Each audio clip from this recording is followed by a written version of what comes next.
The ICU is so full of human drama.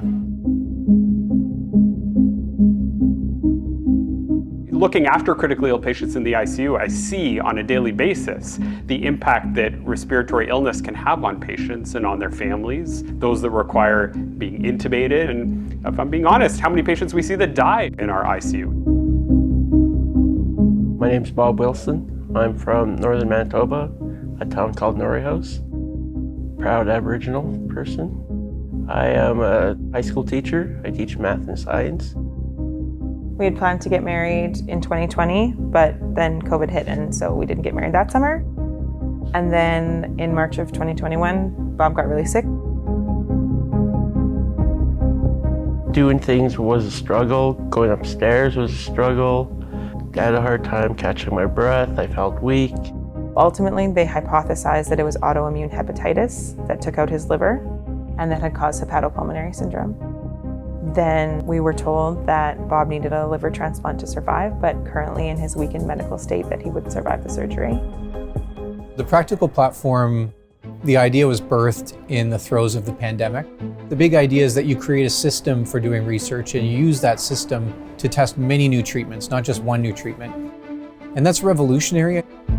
What Practical has done is gather people from all over Canada, the United States, Europe, Australia, Ireland, Argentina, all of these countries where there are people who have been asking the exact same question, but in silos.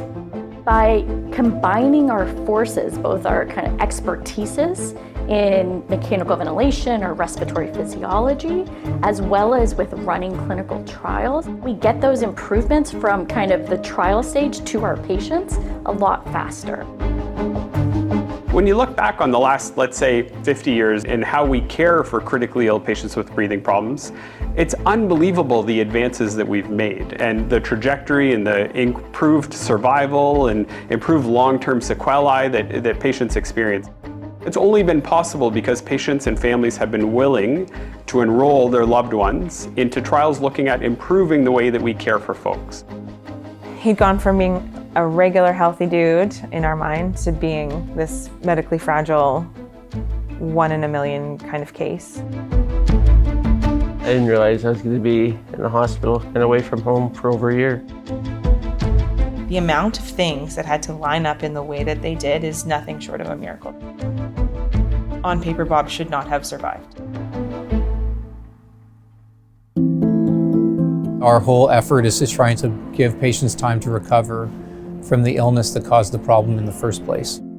What we've learned is that the way we deliver that support can make a huge difference to the patient's outcome. So what we're really trying to do is, in Practical, is test a variety of ways of better supporting patients, sustaining life, so that they can recover and get back to their lives and their families. I remember once I asked a doctor why we were hustling to get Bob out of bed because it felt rushed to me. And he looked me dead in the eye and said, because that's what the research says gives him the best long-term prognosis. The most important thing to me is helping people to understand how and why research programs like Practical are important. If we don't educate people and we don't help them to know and understand that this is really important, then people like Bob would not make it. How do we show the world that this is the best way to look after patients and that every patient around the world should get this kind of care? Ultimately, that depends on doing these kinds of trials to prove benefits so that the world sees, okay, this is the best way to look after patients in this situation. So that makes these clinical trials incredibly important because they impact not only the care of the patients here in our hospital, but the care of patients all around the world.